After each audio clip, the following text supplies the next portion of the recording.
Salut à toutes et à tous, ici Antoplémo.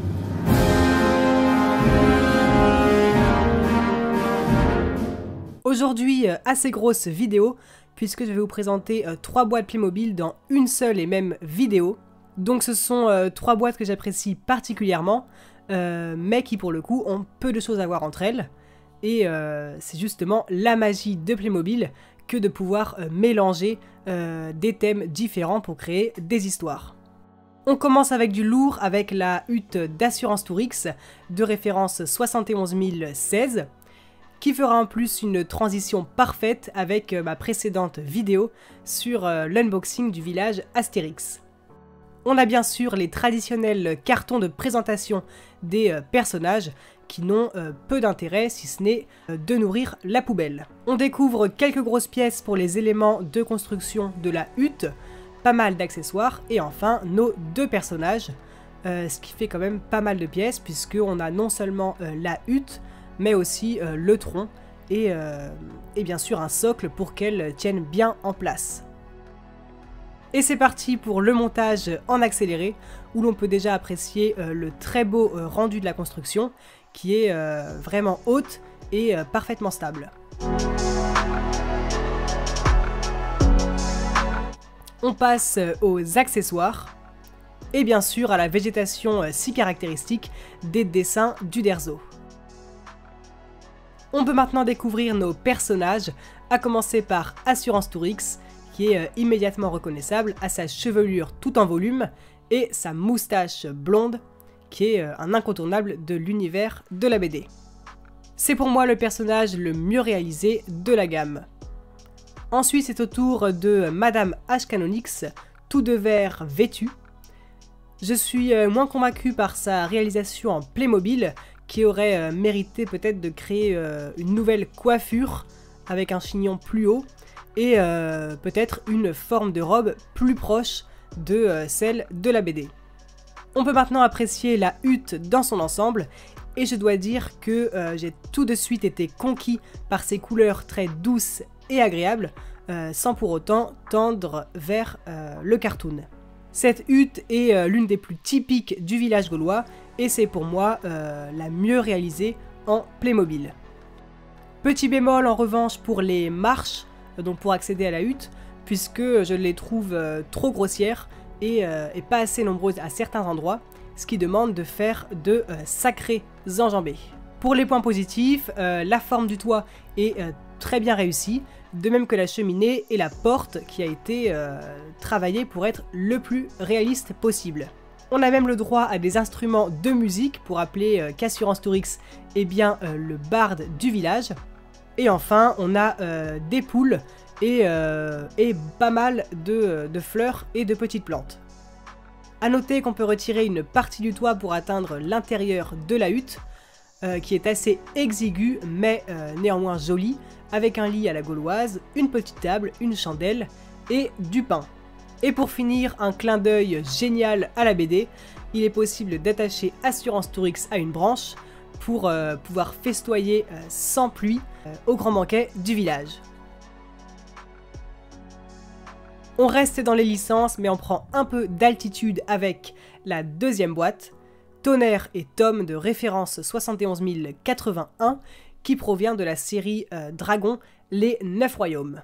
Je ne suis pas du tout intéressé par cette série, mais en tant que grand fan de la trilogie originale, je me devais d'acheter ce dragon immense qui nous fait bien sûr penser à Croque-Mou.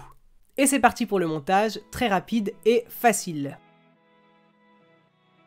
On commence comme toujours par notre personnage, mais je ne m'y attarderai pas puisque j'ai surtout acheté cette boîte pour le dragon, d'autant que je ne suis vraiment pas fan du look de ce personnage, sans parler de ses yeux vraiment cartoon qui lui donnent une drôle d'allure.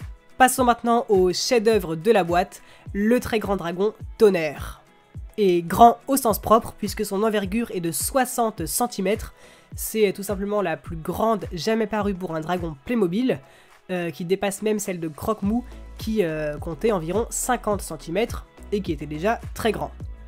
Avec ses yeux bleus et cette tache blanche sur son visage, il nous rappelle bien sûr les enfants de la Furie Éclair. La ressemblance est particulièrement frappante avec l'un des 3 bébés, comme vous le voyez ici. J'aime beaucoup son design avec ce visage expressif et soigné qui peut en plus tirer des projectiles, comme c'était déjà le cas avec Croque-Mou et la Furie Éclair.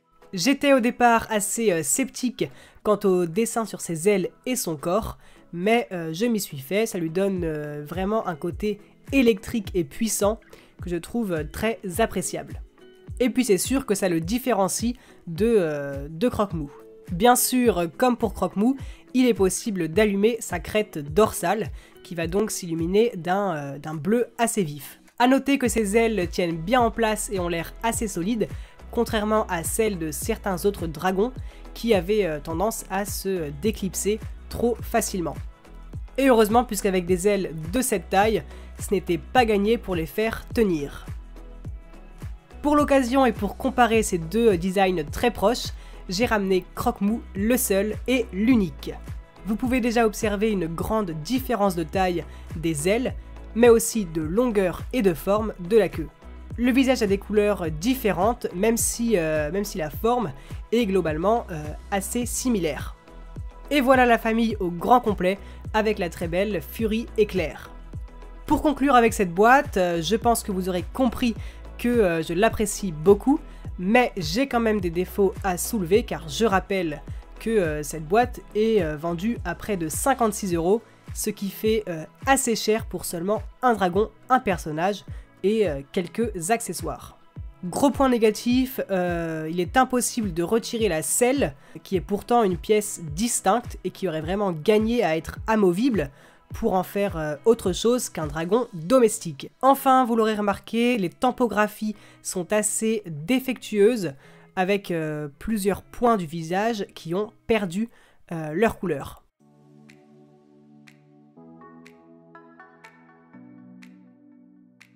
On termine par une très jolie boîte qui n'est autre que la pirogue avec lamentin de la gamme Wiltopia.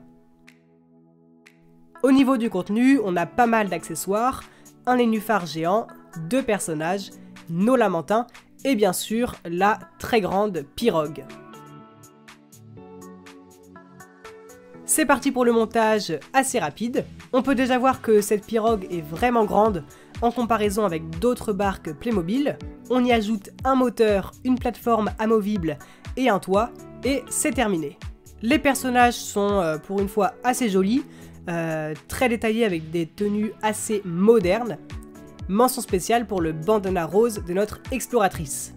L'explorateur est aussi bien réussi avec des couleurs ternes mais cohérentes avec son métier, ainsi qu'un incontournable, bien sûr, le chapeau d'aventurier. Les stars de la boîte, c'est bien sûr les lamentins, nouvel animal Playmobil bien réalisé, mais étonnamment léger. A noter que j'ai été un peu déçu par sa couleur qui semblait vraiment plus claire sur le packaging et qui est en réalité d'un gris très foncé. C'est sûrement dû au nouveau plastique recyclé à 80% que Playmobil a utilisé pour cette gamme. On a même le droit à 2 bébés lamentins trop mignons qui n'ont qu'un seul point d'articulation, à savoir leur nageoire caudale. On a quelques accessoires comme cette caisse qui contient divers outils et produits pour soigner nos lamentins, une valise radio, un magnifique appareil sous-marin, une carte de l'Amazone, un échographe, des pansements et enfin une carte pour en apprendre davantage sur ces mammifères aussi bien mystérieux que rares. Et on a en plus le droit à un grand nénuphar en mousse qui flotte donc pour de vrai dans l'eau, avec un serpent, une libellule et une grenouille. Regardons maintenant notre pirogue qui, vous le voyez, est vraiment longue, mais elle est quand même assez étroite. On a une plateforme surmontée d'un filet pour pouvoir ausculter plus facilement les lamentins, et c'est en tout cas une très bonne idée. La barque avance avec un moteur bien sûr factice, mais qui est bien réalisé, même si c'est sûr que ce n'est pas le transport le plus écologique quand on parle de gamme Wiltopia. Cette boîte est dans l'ensemble très réaliste, simplement le fait de regarder la pirogue nous plonge directement en Amazonie. Je suis en tout cas un grand admirateur de la gamme Wheeltopia pour les valeurs qu'elle véhicule et l'originalité de ce qu'elle propose. L'unboxing de ces 3 boîtes s'achève ici. Dites-moi en commentaire quelle boîte vous avez préférée. De mon côté, il s'agit, je pense, des Lamentins Wheeltopia qui nous donnent vraiment envie de voyager et de découvrir le monde. Sur ce, je vous souhaite un très bon week-end et je vous retrouve dans quelques semaines pour une prochaine vidéo. C'était Antoplemo, allez ciao!